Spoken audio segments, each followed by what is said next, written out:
Hi, I'm Esther Hertzfeld, Executive Editor within the Hospitality Group at Questex. And I'm here with Jean-Jacques Morin, Accor Group Deputy CEO. Welcome. Hello. Hello. Bonjour, Esther. Nice to meet you. You've described hospitality as structurally resistant in Yes. a volatile, uncertain, and interconnected world.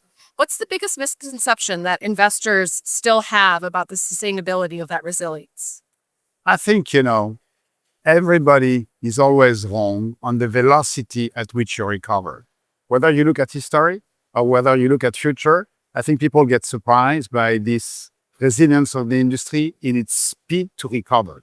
It has to do with the capability to be super interconnected nowadays and be able to balance what's happening in one place of the world with businesses in other places of the world.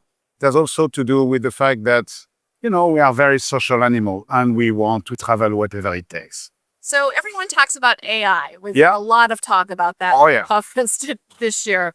So you talk about AI as a revolution, but you've kind of framed it more as augmented intelligence. Yeah. Where do you see AI moving the needle on hotel performance today?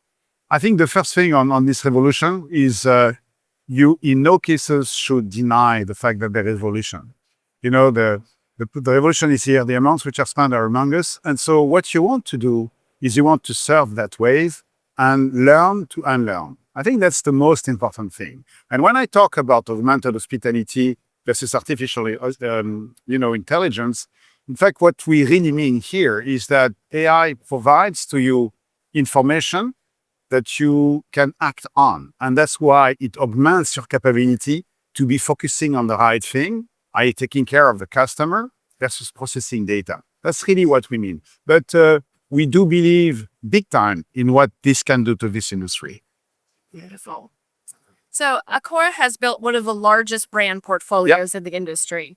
How do you make sure to encourage a wide variety of on-ramps into Accor instead of concentration on some of the more widely known brands? No, you're right. There is a very large array. They don't serve all the same purpose. Some are very big, like Ibis and Novotel, and some are much more focused to ultra-luxury, like Orient Express.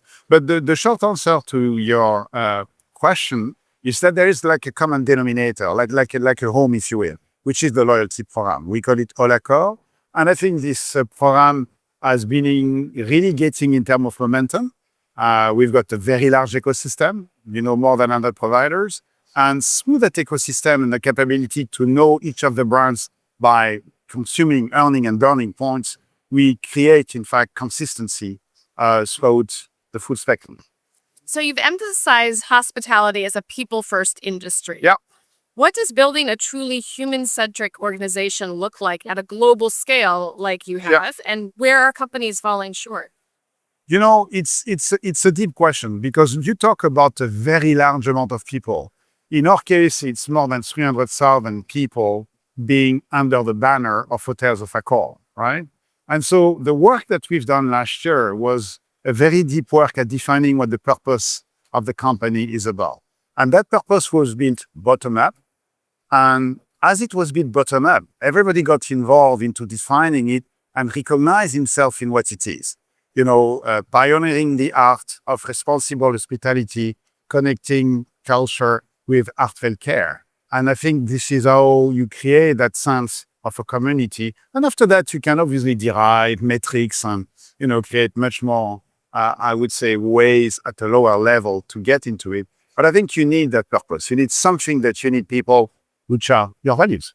So looking ahead 3 to 5 years, what's one shift in traveler behavior or demand patterns that you think today's hotel owners need to know? I mean, you started it, AI. I think this one is moving super fast. What it was 6 months ago is not what it is today. We all know that. The energy, amounts of money which are put at work are such that there will be a revolution and the revolution will be big. So it's going to fundamentally change the way you travel in the sense that it's going to be conversational and the relationship that you will have with your customer is going to be also of a different nature. And I think it makes even more than before the need to get very strong brand into which the digital identity of the brand is recognizable as part of the more general digital identity of the consumer important. And so we're really working on that. We're trying many things like everybody does, and we're surfing the wave. Well, looking forward to seeing what you're going to do next. Yep. Thank you. Well, thank you so much for joining us today.